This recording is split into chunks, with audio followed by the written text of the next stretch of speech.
You know, there's nothing like being behind the scenes with the best, the brightest, the smartest, and most intelligent, obviously, ladies that I can find that are in the house tonight. Are y'all ready to have a good time? Do like this, y'all. Do like this. Give me a little energy. There you go. For all those folks that are out there, they're showing up because they believe that you're going to change their life. You're going to make a difference for them, and this is their time. So because they don't know who you are, and I'm not going to read this bio, they'll go Google you right now and have all your information.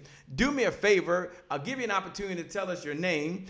Tell us where you're broadcasting in from, and then tell us one of the core beliefs that you have in terms of serving other folks. And I don't know what it is. I believe you should serve others with patience. I don't know. Just one of your core values of life. Any core value that you want to bring up, you can make that happen. Now, we're going to start with the one and only Rekesha. She'll tell us where she's coming in from, and then we'll go from there. So with that being said, Rekesha Pittman, what's up? What's up? How are you? Hey. There you go. Looking good. So where are you from? Talk to us. And what's one of your core values? Hey, everybody. This is Rekesha Pittman from Frisco, Texas, right outside of Dallas. And I believe that perfectionism leads to procrastination, but excellence leads to implementation. And that's a core value every single time. You know, I'm trying to think. That sounds like a whole lot of words. You know, I went to public schools here in Washington, D.C., by the way. So can you just take a moment? Can you break that thing down? Perfectionism leads to something that leads to something, and that's one of your core values. So do you mind if we slow down for a moment, and then we'll speed up? And can you tell us what you were thinking about in that moment?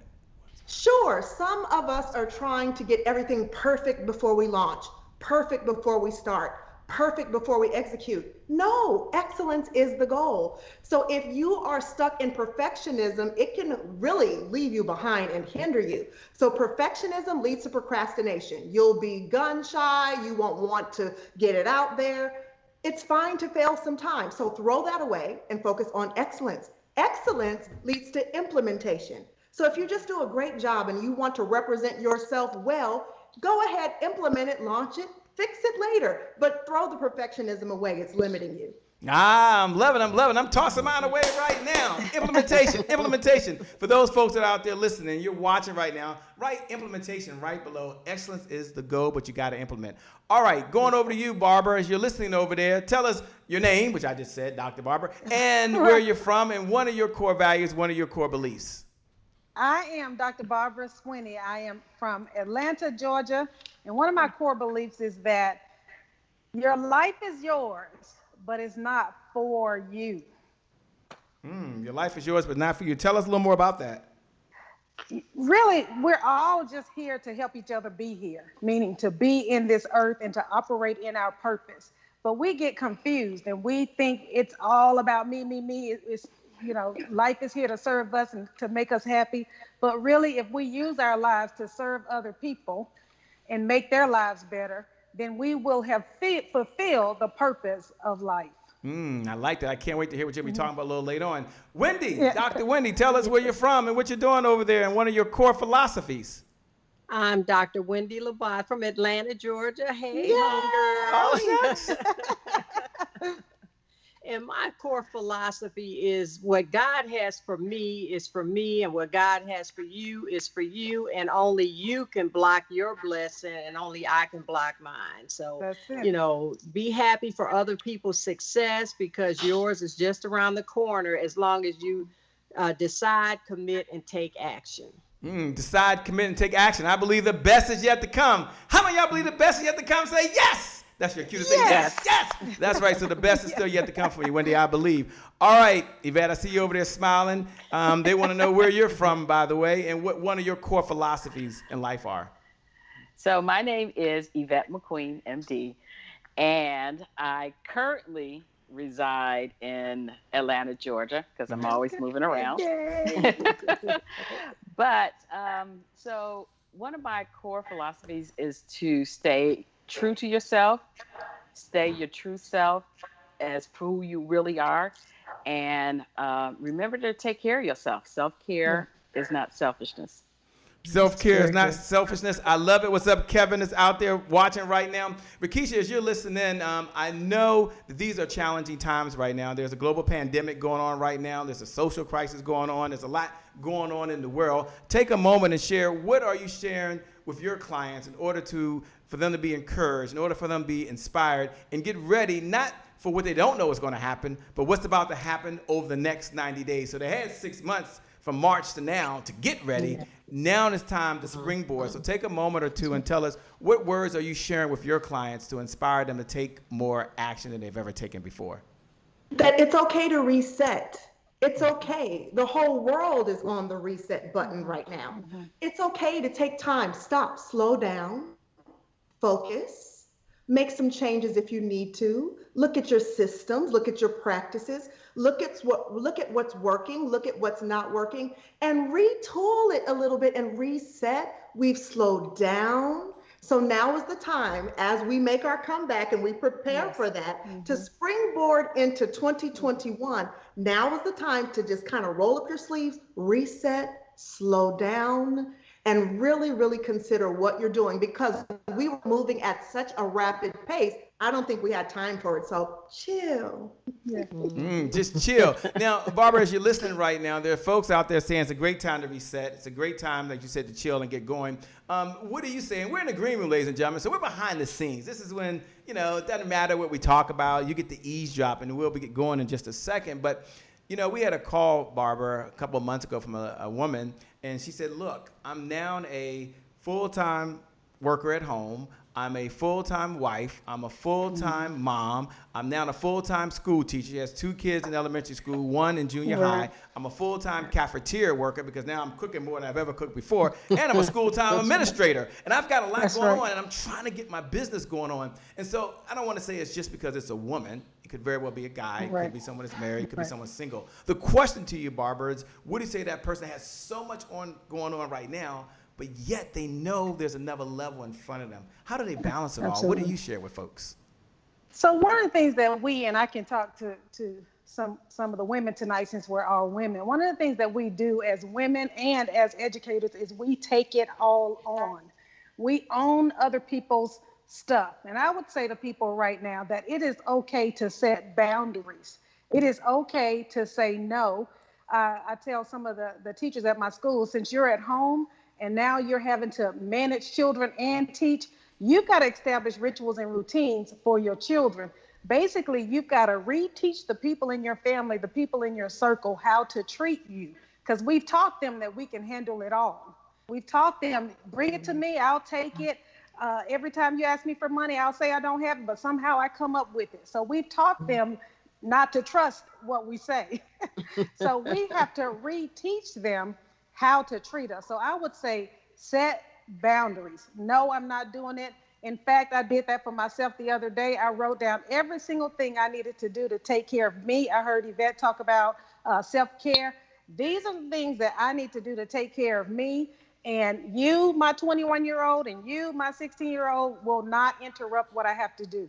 And you can do that without feeling guilty about it, because if you're not full, you can't give from an empty cup. So it's better that we, fill ourselves up and take care of ourselves. And just a sidebar, getting your nails done is not self-care. That's all I got to say. Okay now.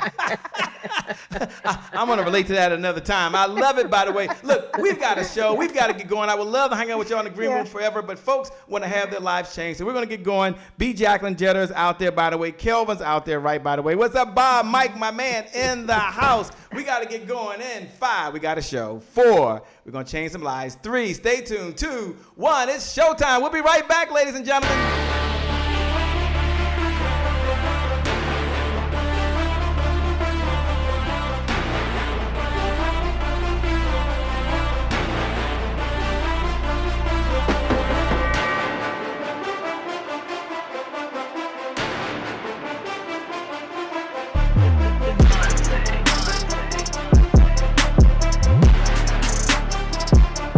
Promise I made to my mom. I only did this message for one person, and that's my mom. This is for you, Mom. Love you. My name is Shay Brown, the happy entrepreneur. Make it a great day, everyone. Thank you. Thank you. Thank you. All right, Shay Brown. Mic check, mic check. All I do is win, no matter what. Got money on my mind, I can never get enough. And every time I step up in the building, everybody hands go up. Yes. Yeah. And they stay there. And they say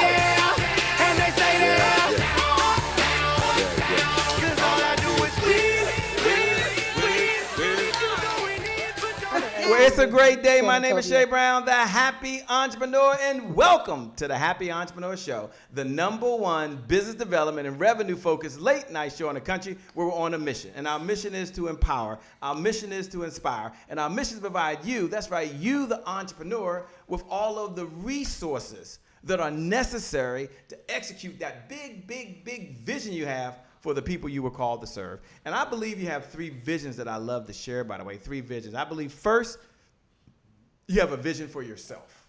Like, you know, how you want to live, the clothes that you want to wear, the organic food that you love so much, and it takes resources, which means it takes revenue. And I believe that you also have a second vision. You have a vision for your loved ones, the ones you care the very most about, the ones you want to make sure are taken care of. My son, 30 years old, just bought his first home a week ago, just got married 2 days ago on a Saturday. And you know, it takes resources. Y'all know it takes a check. Come on, somebody. It takes resources to make sure things are taken care of. And some of you want to write a check for a loved one. You want to pay their health care insurance. And some of you want to write a check for a cause that you believe in. And it takes resources, which means it takes revenue. And then there's a third vision you have. You have a vision for the people, not me, the people you were called to serve. And I like to share the story of Noah in the Bible. You don't have to be a believer, but I happen to be a believer, right? And imagine you're Noah, and God's giving you everything you need, giving you all the resources. You're ready to get going. And right before you get started, there's this knock at the door. You're like, what is going on? They say, excuse me, Noah, over here. I just want to let you know that there are no hammers in the house. No hammers? No big deal. We don't panic. Everything's cool. We'll be just fine. What? Yes? Might as well let you know there's no nails either. No hammer, no nails. Rule number 1, I just don't panic. We'll be just fine. And I might as well confess over here, dude. There's no people and there's no wood. Good luck. And maybe that's you right now. You have a big heart. You got this purpose and this passion. But guess what? You need resources to fuel it to make it happen. And this morning, this evening, whatever time it is for you, wherever you are in the world, we've got the ladies right here. They're going to make that happen. So with that being said, let me welcome all y'all to the Happy Entrepreneur Show. Say hey by waving your hands out there. Say hey for all the folks that are joining. You're going to change their life. Look, we're going to jump right into it. You picked the topic, eeny, meeny, miny, mo. We'll go with Rekesha. Rekesha, you picked this topic that you have. And so tell the folks, number 1, what topic did you pick? That you're going to be talking about at the Comeback Champion Summit. And what's the problem that you're going to be solving at the Comeback Summit? Sure. Go east with me. The Entrepreneur Surefire strategy for brand expansion. A lot of us are out there doing what others may be doing. So I have a strategy, a formula for you to stand out, to not just be one of many, but to be the one, the expert in your category. So your brand expands and you go from local to global. So I will solve your problem in terms of standing out in the pack. You talk about standing out in the pack. What type of person should be tuning in and making sure that they don't miss this conversation that you're going to be having? If you are an entrepreneur or if you are an emerging, I don't aspire to be anything, okay? Right. We're emerging. So if you're an emerging entrepreneur, you should tune in. If you solve any problem for profit or if you solve any problem for passion, the East formula is you, and go east with me. It's a team thing. We don't go alone in this business. We know that partnership and networking are crucial to success in business. So that's why I say go east with me and not just go in the direction by yourself. We want to win together. You know, they're listening right now. They're saying, yeah, I want to go east. I'm all in. You got Tiara's out there says, Dallas in the house. She's not in Dallas. She's in Houston. But she put Dallas is in the house. I guess that's close enough. Y'all in the same state, by the way. B. Jacqueline, who was on here last night. Chrissy Anderson says, hello, everyone. For those folks that are out there and you're ready to go east, you're ready to go to another level, let me ask Rekesha, you know, to share maybe a story or a time where she had to use that principle in order to be able to go east. Maybe it's with her, or you don't have to mention the client's name or a client. So you get some perspective of that. You kind of get an understanding of how it can take you from where you are to where you want to go to. You mind sharing a little bit of the backstory of that, please, or a time? Sure. Well, so for those of you who are figuring what the heck East is about, East is entrepreneur, author, speaker, trainer. Not some of them, but all of them. And we use the East formula, entrepreneur, author, speaker, trainer to create cycles of success. So I meet a lot of people who are struggling in terms of what do you do? Should I put out a book? That's author. I'd like to speak to people, speaker, trainer. So I help them to identify what's missing in your formula and to resolve that problem. Authorship can be intimidating for people. I believe that it should be done profitably. I don't think that you should just pick a book and throw it at the wall and see what happens. I think that if you're an entrepreneur, you already have the expertise, you have the knowledge, you have the winning formula, and you have the strategy. We just need to put that into a format that you can distribute and to disseminate. So I have helped so many. I'm the midwife to over 500 authors worldwide. So I've helped many, many entrepreneurs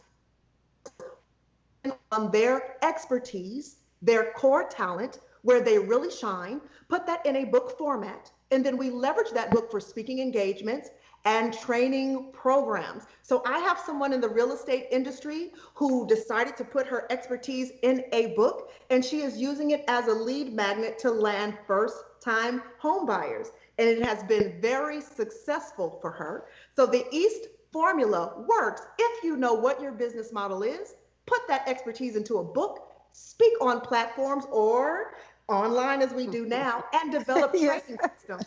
That's your winning strategy. Go East with me. I love it. Go East with me. Barbara, as you're over there listening, I'm wondering what's going through your mind. And before we get that comment of what's going through your mind about Go East, Rekesha, you dropped this whole, I'm the midwife. And I'm sure the ladies got it. I'm just trying to figure this thing out, how this relates. So can you slow down for a few guys that are listening, maybe a few women out there? And he said, I'm the midwife to business. Can you unpack that for a second? And what's the backstory behind that? I like it. It was pretty cool. I caught it, so you can't leave us out there hanging. What's up, Dr. Rekesha Heilig? She's in the house. Betty Speaks. Always a pleasure. They're all tuning in right now. But we want to know about this midwife. You can't just leave us hanging now. Sure. I have run successful author education courses for years. And the way that I describe it is that there is an idea that you conceive that's on the inside of you, and I'm going to help you to get that from the inside out. So I help people birth. I identify what's on the inside of them, what idea, what book, what strategy.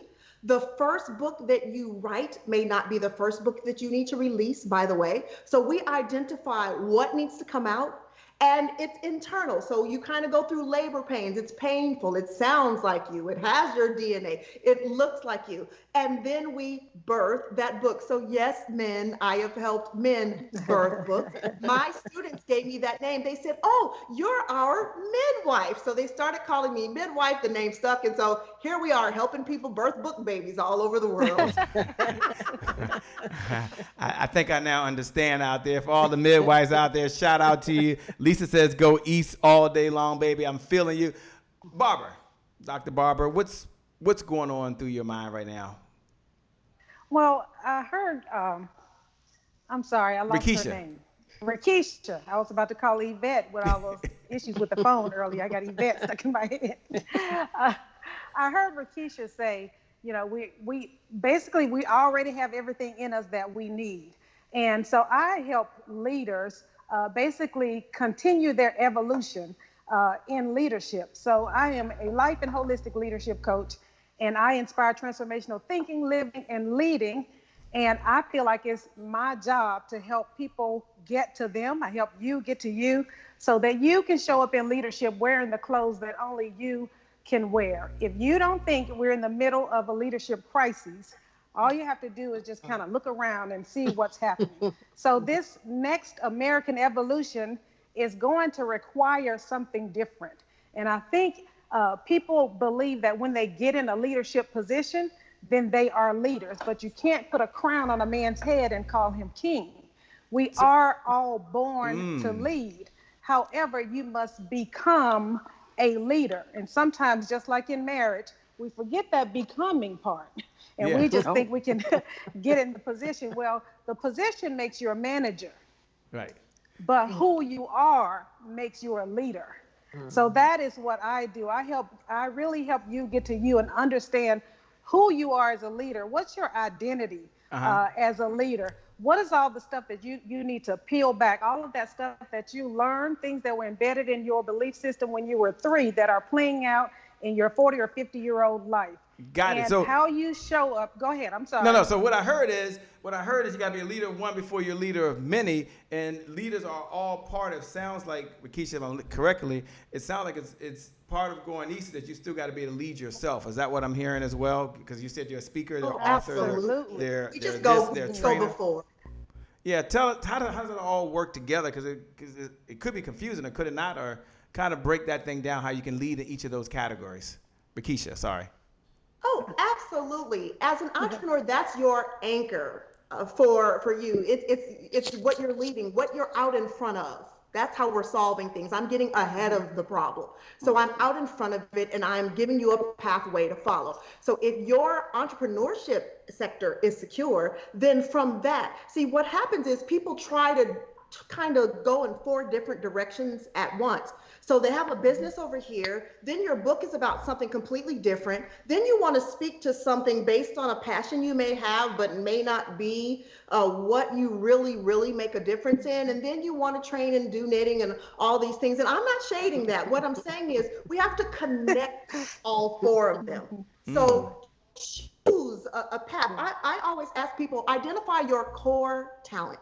What's your core talent? Because passions can change, actually. And I think we followed passions to a point where our passions have fizzled out. So what your core talent is, that thing that you can never get away from, that thing innately that you do very well, very easily, everybody calls you on, that's where you can really focus your business development. And then from there, connect your book, what you actually do, speak about what you actually do, and train on what you do well, and it is connected. That way we're not looking fragmented and double-minded when we get out there in the leadership sphere. I love it. So it all comes together. I'm loving that. We're going to come back to that. We're going to break that down, Rekesha. Thanks for sharing that. At the end of the day, go east. For those folks out there watching right now, look right below the video, and write those words, go east. Go east. This is your time. This is your moment to move forward, and you can do this thing.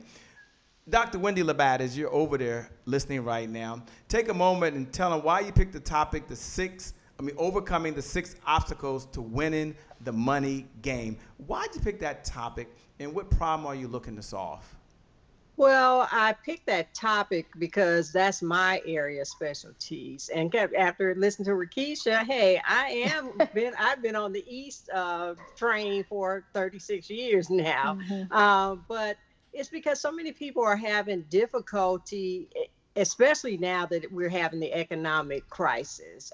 But there's so many people that had problems before then, but now it's even worse because people are losing their jobs, their 401ks are going down the toilet. Entrepreneurs are losing, some of them are losing their businesses. It's not happening to everybody, but it's happening enough that people need to know how to win the money game. And you don't really know how to win it if you don't know how to play it. And the 6 obstacles, if you understand those and understand how to overcome them, it doesn't matter what's going on around the world, you still can play the game and win. And I'm trying to help people just, thrive instead of, struggling. So that's, where I'm coming from. What do you say to the person that's listening, Wendy, that's like, okay, I got it. We're going to talk about the money game. I've had some challenges. We'll talk to 2 individuals. First, the person says, man, here we go again. They're going to tell me I got to get it right. I got to track every dollar I'm spending with a headache. I got to put it in my app, another headache. But I'm always off track. And can this help me overcome these obstacles and finally get off track? Because I was off track in my 20s, off track in my 30s, been off track in my 40s. And they might be wondering, is it too late? I'm in my 50s. Wendy, take a moment, just talk to that group of folks out there that may be thinking that way. I'm not saying it's true, but it might be on their mind. Well, the first obstacle is the mindset. If they're thinking like that, they need to regroup, retrain, transform that mindset. And another obstacle which goes along with that is the lack of knowledge. The people perish for the lack of knowledge. And it's not that you have to know everything, but you have to know the basics. There's some things that if you know them, you'll be able to do better. So that's the key. Change that attitude. and learn some things. Learn how the game is played. Learn how to make your money work for you. Learn how to take control over your finances. Learn how to diagnose your financial health, which is happened to be the title of my new book. But Was that a plug? Did I just get a plug over here? Did I get a title of my little book? Shh. You might as well go and show the book now, okay? Show the book. Let's make sure we show the book. I think if we didn't lose you. I hope we didn't lose you. Let me see. Hope she didn't lose her. Let me see. Check 1, check 2. We are live, and I think she might have froze for a second. She went to show the book. As she's getting it together over there, Rekesha, take a moment. We'll just relate that back to this whole Go East. Understanding your money as an entrepreneur, understanding how the cash flow's coming in. I mean, I don't know. Take a moment while she's getting rebooted, I think, and just kind of frame how that relates to money, how Go East relates to money. Well, if you're not making money, it'll be very difficult to remain in business. But before you get to making money, I think that one of the biggest lessons I had to learn as an entrepreneur was how to recognize value. Not only value in myself, but value for my talents. I always talk about turning talents into treasure, exchanging that. What is the rate of exchange? And when I was a novice, I charged very limited amounts in exchange for my level of expertise. And as I grew in business and receipts, or we want to call them results, receipts, then I was able to change my point of access to work with clients that I felt were more ideal for my style and for my level of expertise. So don't feel all of this pressure to get into the big ticket game or to make your 6 figures or your 7 figures if you yourself know that you haven't even done the foundational work of recognizing value. So as I really began to sink into entrepreneurship, I had to learn the language of finance and the language of money. I didn't come up with that. I'm a creative. I mean, they talk about starving artists. So I'm a creative. So I understood my creativity, but I did not understand my cash. And I didn't understand how to cash in on that. So I had to learn terms of finance and language of finance so I understood what I was exchanging. And that in turn allowed me to succeed a little bit better in business, to increase my income, to set realistic goals, and to implement those things that I was executing. Go East. So Wendy, she was giving a little back history there. You're back with the book. You still got that book. You have not given up that book. So why don't you put the book up? Put the book up so we can all see the book. I love Wendy. Hold on, wait. Let me give it. Okay, it's a little blurry. So you're gonna tell us the title of the book. Okay, the title it's the first of my series. The series is The Financial Cures, and this title is Diagnose Your Financial Health. It was just published on September 15th, and it's already a bestseller and the #1 new release on Amazon. So I'm so excited. And we haven't even done the campaign yet, so I'm really hyped about it. So being an author, been an entrepreneur for 36 years, being that author, I've been a speaker and trainer. So I'm doing the East thing. I'm going to start talking that up. But now, it's important, that people learn how to handle those finances. Well, take a moment, if you would, a minute or two. You can't leave us hanging. You can't do this. Can't be like the midwife thing, just leave us hanging. You got this book, and folks want to get one idea out of this book that they can take and use. So for all of you out there right now, if you're ready to take your finances to another level, we're putting Wendy on the spot. She know we're going to do this, but she's a giver. Y'all all can put your hands like this and say, thank you, Wendy. We're here to receive what you're about to give us. So Wendy's going to share one idea out of her book that's going to help you now. So Wendy, go ahead and share one idea. Okay, the main thing I want to share is the income, your expenses, and your spending. Everybody thinks, oh, I know my income, how much I make, I know how much I spend, but they don't track the spending. And the spending is what kills you every time. I did a focus group with some entrepreneurs, and I said, well, what would you need to really boost your business? And they all said more money, but yet they were saying, oh, I got this $1 million contract, I got a $2 million contract. It's like, well, what does that mean? That doesn't mean anything. I mean, you may have $1 million contract, but it may cost you $1.5 million to deliver on it. So, you have to look at the spending, because I challenge all my clients to a spending challenge where they track all of their spending, not expenses, but the spending. You know, you go buy a cup of coffee every day or lunch every day, eating out or whatever. And one of my clients, it was so funny, he came back to me, he said, Wendy, I took that challenge. I'm spending $800 a month eating out, you know, and it's not even business expenses. It was him taking his wife and grandkids out. And it wasn't that he couldn't afford it, but it was an aha moment that $800 a month, I could be paying something or saving against, you know, paying down debt or building up my cash reserve, because people really, you know, say, I can't afford this, I can't afford that. But when you really look at it, you can afford it. You just have to take control over their finances and, you know, plan where your money goes instead of wondering where it went. I love it. I can't wait to get more. I know you'll be talking about more at the Comeback Champion Summit. It's going to be amazing. It's going to be incredible for those folks that want to be not only in the money game, but also win the money game, because that's what we want to do at the end of the day. So thanks a lot. With that being said, I know over there, Dr. Yvette McQueen, you're talking about in the Comeback Champion how to surviving failure with the prescription to success. Let me say it again very slowly. I love that title, by the way. Surviving failure with a prescription for success. Tell us why you chose that title. And then number 2, what's the problem you're looking to solve for everyone that's listening right now that are tuned in? And for those folks that are out there, you can hit the share button and you can hit the watch party button. You can pay this message forward. We believe in the giver's economy. The person that outgives the competition will out-earn the competition. So you can share this on your Facebook page, share this into your group, and you can share it with your message right now. Make a difference for another entrepreneur or another single mom or single dad or someone out there that want to do better, have more, and make it happen. All right, Dr. Yvette McQueen, talk to us. Hi, everybody. So, first of all, I'm going to preface this by saying I'm a medical doctor. So that's why I'm throwing in a prescription.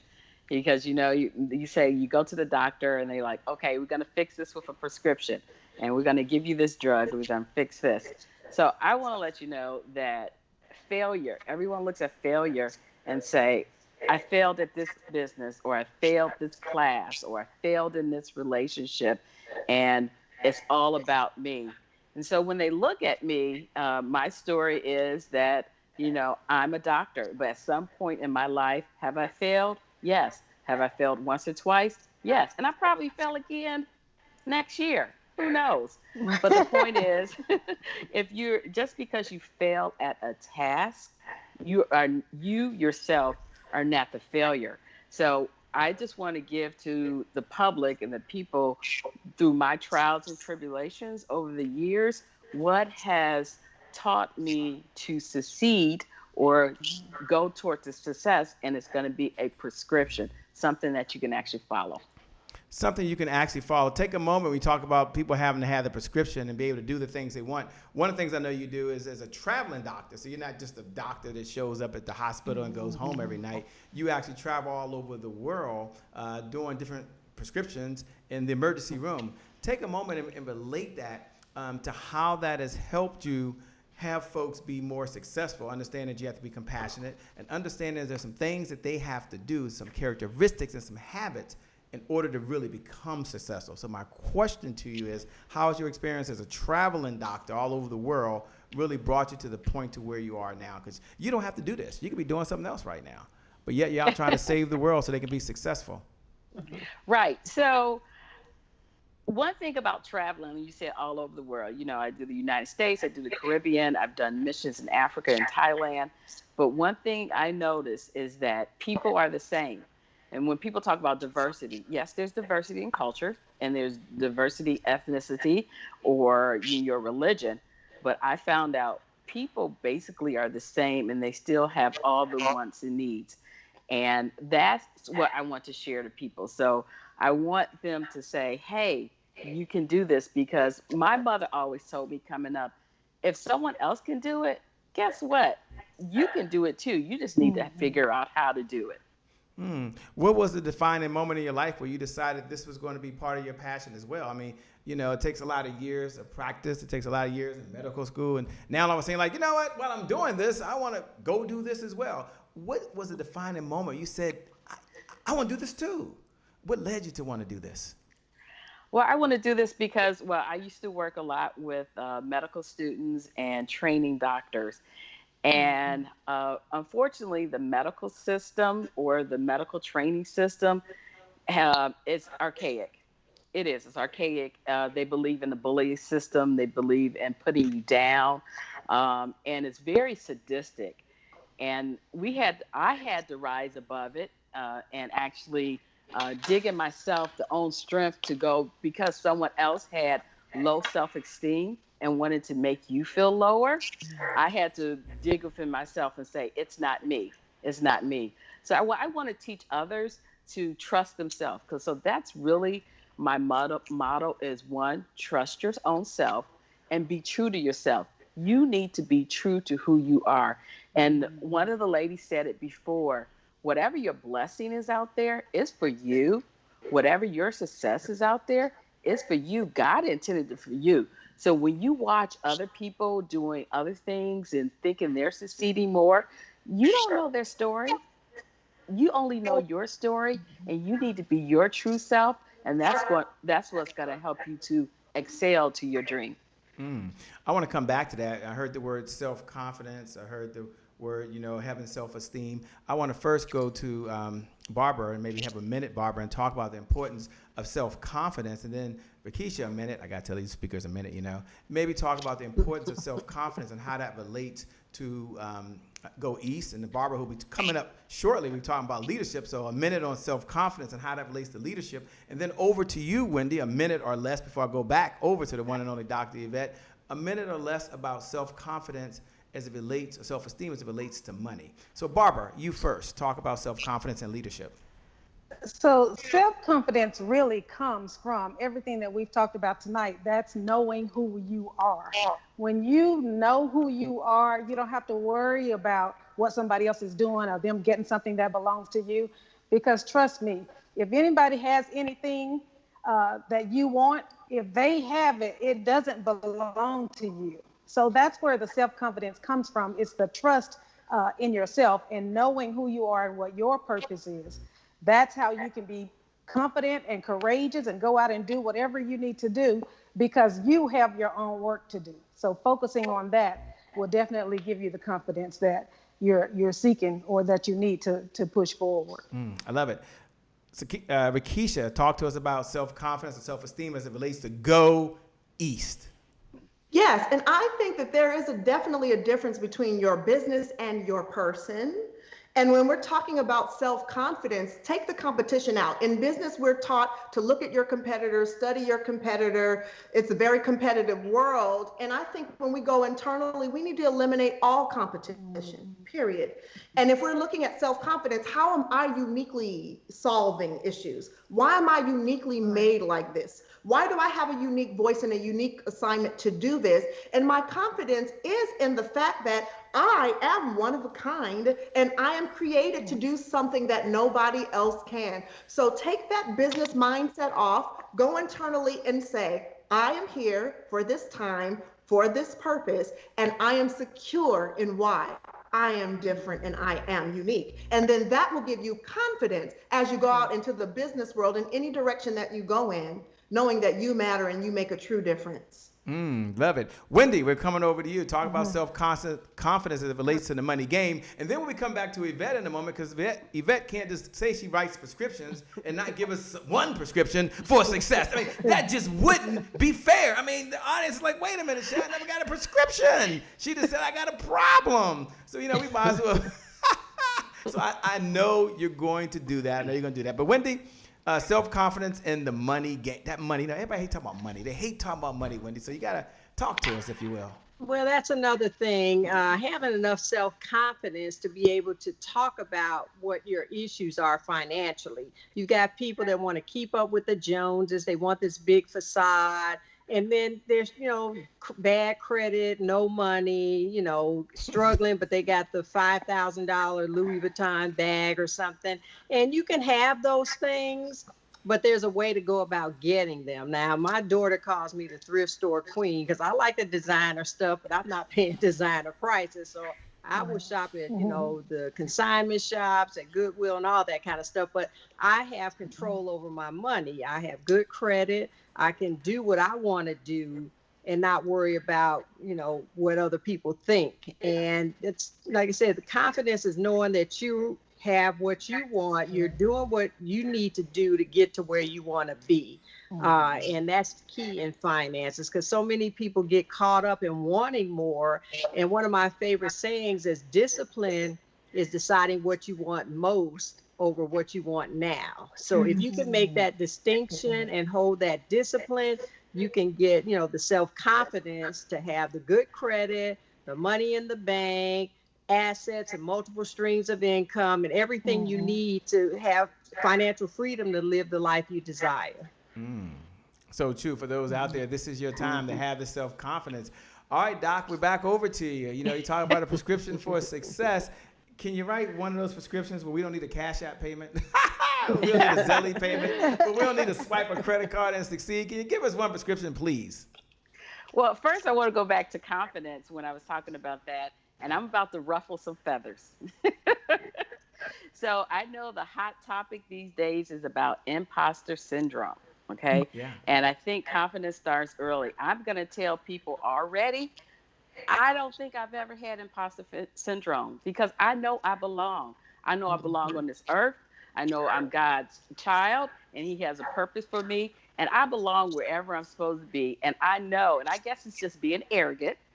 I've always been called arrogant. But I consider it self-confidence and assure myself, because confidence is the foundation. The foundation of confidence is basically accepting yourself. And I accept myself as I am. So the prescription I want to give, which I tell my students, is for you to succeed or you to accomplish something, just act like you're a mediocre white man. Because they have all the confidence in the world that they belong, that they're supposed to be there, and they're going to do what they're supposed to do and succeed no matter what, even if it's mediocre. So if you have the confidence of a mediocre white man, you will do very well. I like it. I like it. So well said. So the doc is giving a prescription, exactly what you can do right now for where you are. For those folks that are out there, do me a favor, hit the share button, hit the share button. And when you hit the share button, I want you to write these words right now. Now is the time. Just put now is the time. Whatever you got to do, now is the time. Yeah, we're going to talk about in a moment from Dr. Barbara how you can overcome adversity. We're going to talk about how you can lead in your profession, but now is the time for you to step up. You can have that confidence, and you can still do whatever you want to do. The prescription has been written. Now is the time. With that being said, Dr. Barbara is just sitting over there, and you're listening, and you're hearing it all go back and forth. Now it's down to your time, and they're wondering, all right, you picked this topic, how to overcome adversity and lead in your profession. Tell us what the problem is and how you're going to help folks. In leadership, particularly for women, there are not a whole lot of people in our circles that we can share our personal struggles with. So a lot of times we suffer in silence. And 20 years ago, when I married my career and my husband, some 5 years ago, they both technically demoted me. And I had, my identity had become so enmeshed in my marriage and my career, until when those two things left, when the two things that I most readily identified with were gone, I found myself in the middle of an identity crisis. I didn't know who I was without those two things. But I didn't get a chance to go in my closet or take a sabbatical and sulk and lick my wounds. I still was charged to lead. They were still expecting me to show up and provide a vision and guidance for them. So I had to figure out, how do I do this thing? How do I manage my life while I have to lead in my own life? And that whole thing really kind of shook me to purpose. And what I realized was neither of the things were a demotion. It was certainly a shift, but it was really repositioning me for purpose. So now. Is it me? Yeah, she froze. Am I frozen? Yeah, that's Well, fine. you That's are fine. You said frozen now. now. You said for Oh, me. So as you're moving, you might want to move a little less. I think it's trying. I think your phone's trying to oh, catch up with you. oh, oh, it's trying to follow me. Okay. Yeah. So you want to just be. So as I was repositioned for purpose, I really started to focus on not just going in there to try to get results, to try to increase test scores or try to increase the bottom line, but how do I really and truly inspire people to action? How do I really truly develop other leaders? Because that's really the whole purpose of leadership. I have a lot of people coming to me saying, well, how do I get into leadership? What do I need to do? Yes, there are some tactical things that you can do, but I always tell people that credentials are for the people. A leader is who you are. So you can get the position and you might have some success, but there's going to come a point when you come to the end of yourself. And it's that place where I say your talents, your smarts have taken you as far as you can go. And then you got to tap into another level. And that X factor, that next level is who you are as a leader. So that's what I do. I work with clients with understanding their purpose and understanding that every single thing that has to happen in your organization, you have to reconcile it within you first, because you cannot establish a compelling vision for your organization, for your team, for your family, for your business, if you do not have a compelling vision for yourself. It is simply impossible because your organization can't expand beyond your own capacity. You know, they're wondering, what is your definition of leadership? Leadership means different things to many people or different people. So when you say the word leader, kind of what's one of your definitions of just being a leader? So we're all on the same page. Leadership is really influence. That's why it can reside in anybody. You can influence somebody in a negative way or you can influence somebody in a positive way, but it's really influencing people to action, whatever that action is that you've set out to do. And that's kind of it in a nutshell. That's what leadership is. And if you had to mention one of the characteristics of a leader, and I know there's many characteristics, which one of the characteristics you admire most about individuals who have to be a leader, whether a leader of one? I heard this thing, you got to be a leader of one before you're a leader of many.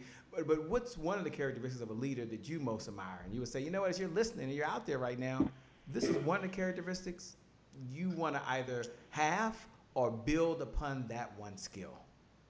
You know, the most effective leader is able to lead himself, is able to manage, you're able to manage your emotions, you're able to manage the social, you have social awareness of other people.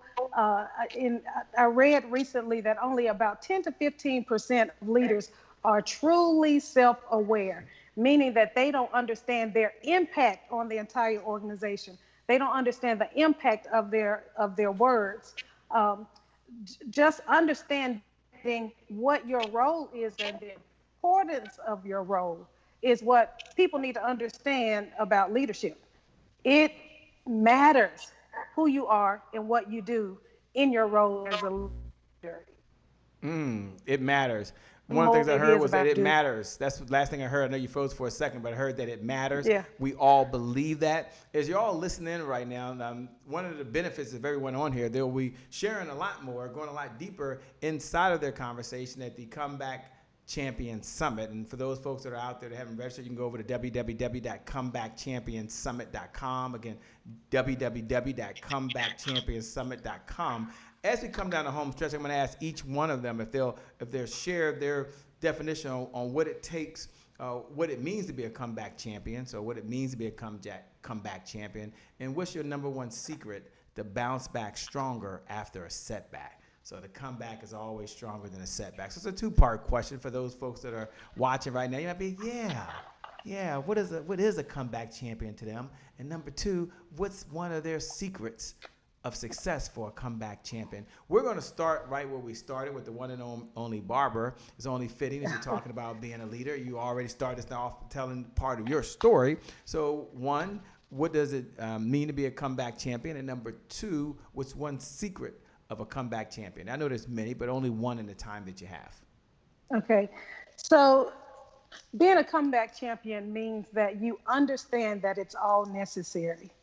It's all in the pot, I call it. We assign value to certain experiences and we call them good or bad, but they're all really to shake us to purpose. They're all really to shake us to be in this earth to do what it is that we're supposed to do. And that's what it means to be a comeback champion, really knowing that everything that you go through is leading to where you're supposed to be. So it's okay. Things are going to happen. But knowing that makes you a comeback champion. And it means one of the secrets to becoming a comeback champion or being a comeback champion is really remembering the last comeback. You always have to remember your wins, because we get so caught up in the fight until we forget that we won the last fight, because the fights are not going to stop.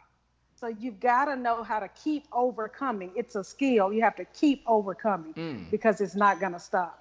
Got it. We're going over to the one and only Dr. Yvette, and then we'll certainly go over to Wendy after that. But Dr. Yvette, as you're listening in, the same questions being posed, and I think it's reasonable. Everybody wants each of your own individual perspectives, right? We all have our view of the world, although we're all working together in harmony and unison to help everyone. So, you know, when you hear the word comeback champion, what is your definition? And number two, what's one secret of success for a comeback champion?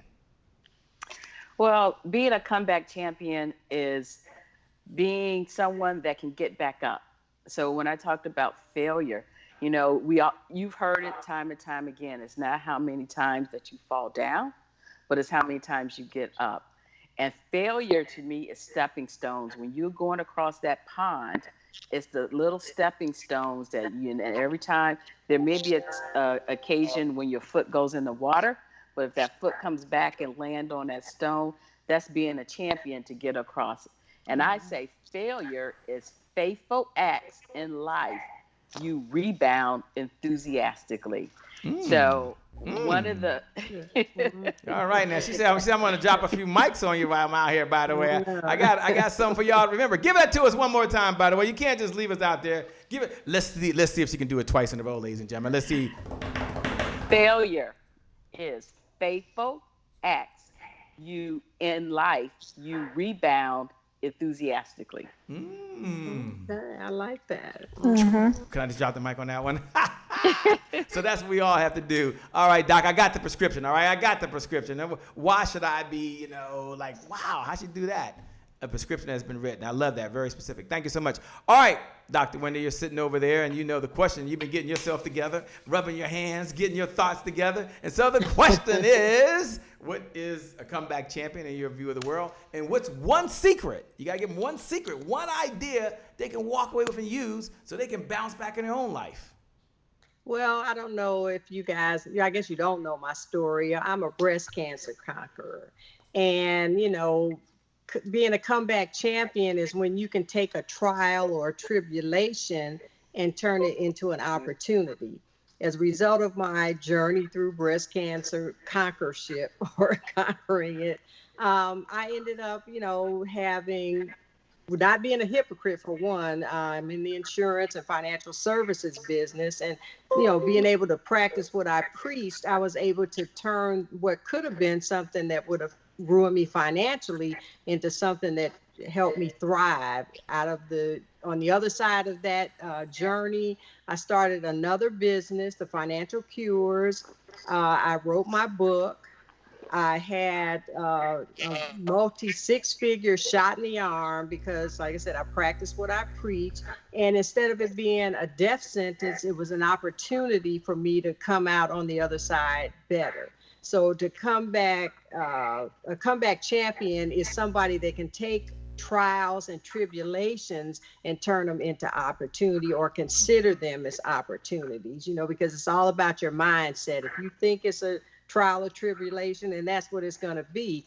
But if you look at it as a journey, then that's what, it's just taking you to a better place. So that's my philosophy. No, I love it. Take a moment, if you would. One of the things that I admire about you is your willingness to expand outside your comfort zone. Whether it's technology, as you always say, and you're more technical savvy than most folks, by the way, just let you know that. Whether it's dealing with technology, whether it's doing something outside your comfort zone, you always are willing to continue to expand and to do something different. I mean, year after year after year, no matter how many trips around this moon we get, you continue to do that. Tell us why, and why folks that are out there to be like, oh, that's outside my comfort zone. How are you able to expand your comfort zone over and over and over again? What secret can you pass to someone else out there that's listening right now? Is that for me? Yes, that's for you, Wendy. Okay. Well, my philosophy, when I started my entrepreneur journey 36 years ago, my colleagues used to laugh at me because I used to do the deliveries, I used to do everything because, for one, I didn't have employees to do it for me. But when I told them, once I was able to learn what needed to be done, I could hire somebody and make sure that they knew that they were doing the right thing. They couldn't pull the wool over my eyes. And I find the same thing here. I, want to learn everything I need to know, because when I hire somebody, I want to, for one, tell them what I want them to do, not necessarily tell them how to do it, but how I wanted the result to be. So once I get out of my comfort zone and, learn a little something, I don't have to do it all the time. I just know enough to hire somebody to tell them what I want and know when they're doing it right or when they're just taking my money. So, you have to, like I said, you have to learn things every day. You have to learn, I'm old school with this technology. Hey, I had to learn it. I'm learning it. I don't do it all the time. I pay somebody to do it, but I still know what I want done, and I know the steps that could take. If I had to do it, I could do it, but I don't want to do it. So, And so that's one thing you always tell me. I don't want to do it. Yeah. Well, that's cool. So thanks so much for sharing. We appreciate that, and thanks for being a part of this. Okay, Rekesha Pittman from Houston over there smiling. Take a moment, and you got the question by now, by the way. I've said the same thing 1, 2, 3, 4 times, which is, what does it mean to be a comeback champion? And on the other side, what's one idea that you're going to share with someone so that they can walk away with and use over and beyond this conversation? For those folks that are out there, by the way, you can still hit the share button. You can still hit the watch party button. You can still pay this message forward to someone else so they can enjoy it as well. Everyone is here this morning, this evening, this afternoon, whatever time you're watching. You're here for one reason and one reason only, and that is to serve. But they also got another reason, that is to add value, to help you do more, be more, and have more in your life. So we certainly appreciate every single one of you. All right, Rekesha, talk to us. All right. I believe in order for you to become a comeback champion, you should become a revolutionary of reinvention. And let me tell you what I'm saying. For a long time, I loved being an event planner. That was my first business. I planned amazing events. And I had this one event that stretched me to the limit financially. I was operating on passion and not necessarily productivity. I wasn't, paying attention to my budget. Let's just say that. So I had stick shock. And even though I made it through that phase, after that high, I experienced one of the lowest lows of my life. And this encouraging person went through a season of depression. But out of that season emerged a reinvented person. And I went down an event planner and I came up an author. I wrote my first book. And it really revolutionized my life because I went through a very, very trying time emotionally. So I'm saying that if you want to come back, be willing to reinvent yourself. So my biggest secret to all of that is I had to learn how to forgive myself easily. Some of us are way too hard on ourselves and we beat ourselves up over our failures. And if they say that 8 out of 10 businesses fail, well, heck, I got 10 good tries in this. So we really have to revolutionize the way that we think. Reinvention is okay. And some of the most successful people that we see right now are successful because they were willing to reinvent themselves when they would have been left a failure had they stayed in their former occupation or state. You can come back, be a revolutionary. Be a revolutionary. All right now. Yes. You guys, you ladies are just amazing. I'm curious, and you talked about come back, and you shared your stories. What's one of your affirmations?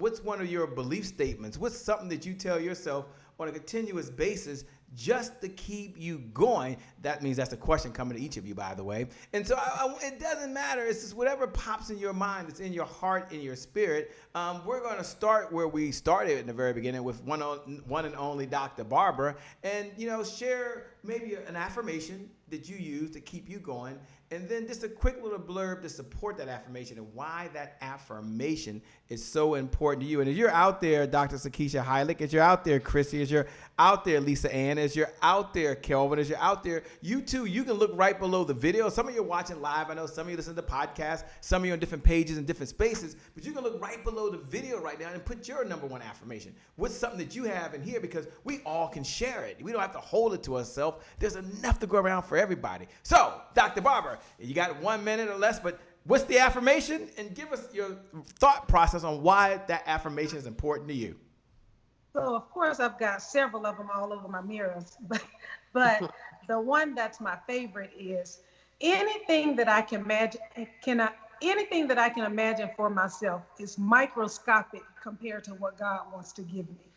And I really like that affirmation because it helps me understand, it keeps me grounded and centered, and it helps me to understand my limitations. It helps to keep my anxiety down, to know that you don't have to be in control of all of this. In fact, you're not in control of any of it.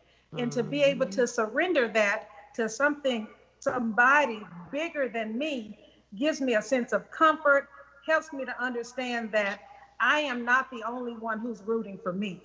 So I really like that affirmation. Anything that I can imagine for myself is microscopic compared to what God wants to give me. I'm loving it. I'm loving it. Thanks a lot for sharing. All right, Dr. Yvette, talk to us. Dr. Yvette, talk to us. And then we'll come over to you, Wendy. We're going around the same circle. If y'all haven't figured that out, by the way, that's where we're going, okay? So, Dr. Yvette, what's one of your favorite affirmations and why? Well, one of my favorite affirmations, it got me through college. It got me through med school. Every test I take, I write it down on a piece of paper. And it's Philippians 4:13. I can do all things through Christ who strengthened me. So if I have the strength that God gave me, he wakes me up every morning, I can do all things and the things he wants me to do. That's my affirmation every day.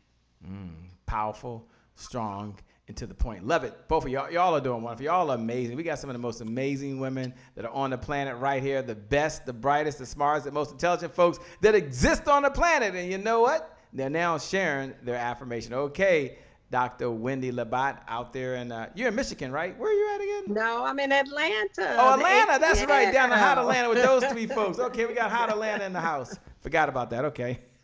Okay, mine is I'm blessed to be a blessing and I am more than a conqueror because, I have been through some things and, God has always blessed me to be a blessing to others since I am a giver. And I believe that when you sow those seeds, you'll reap a big harvest.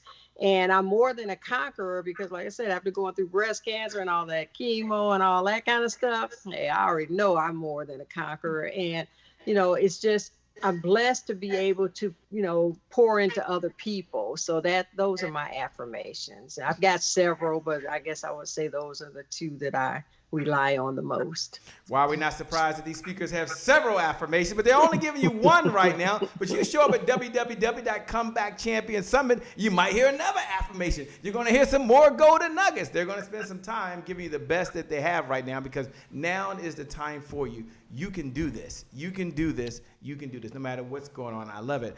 All right, Rekesha Pittman, bring us down the home stretch. What's one of your affirmations you have? And, of course, why?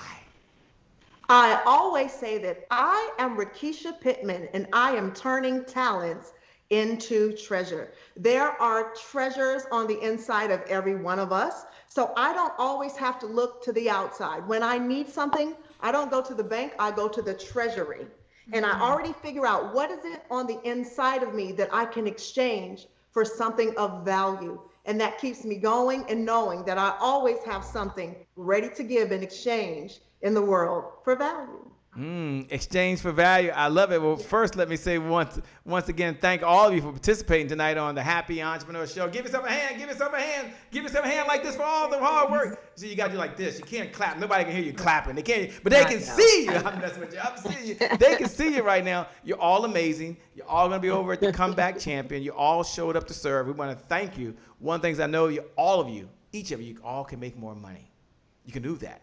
But none of us, myself or you, can make more time. So you give us the most precious gift that you have, which is your time away from your family, time away from your business, and time away from doing something else. I don't know what's more important than being here, but you're here right now. And for you watching at home, we want to thank you. You're amazing. For everyone, hit the share button.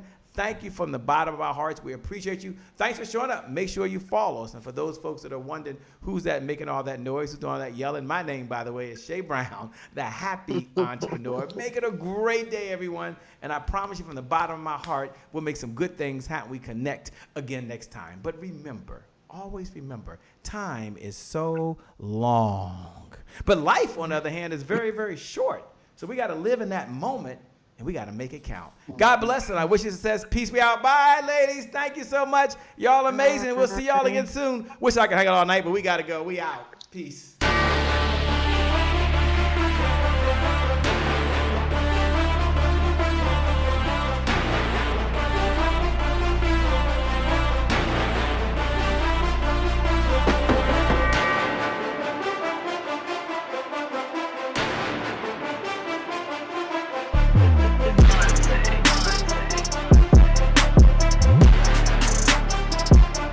Promise I made to my mom. I only did this message for one person, and that's my mom.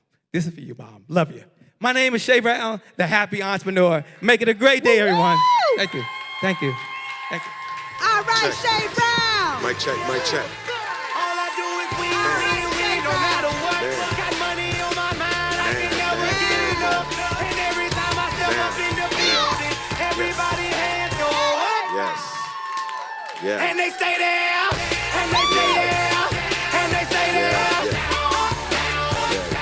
Cause all I do is win. Yeah. Thank you, God bless.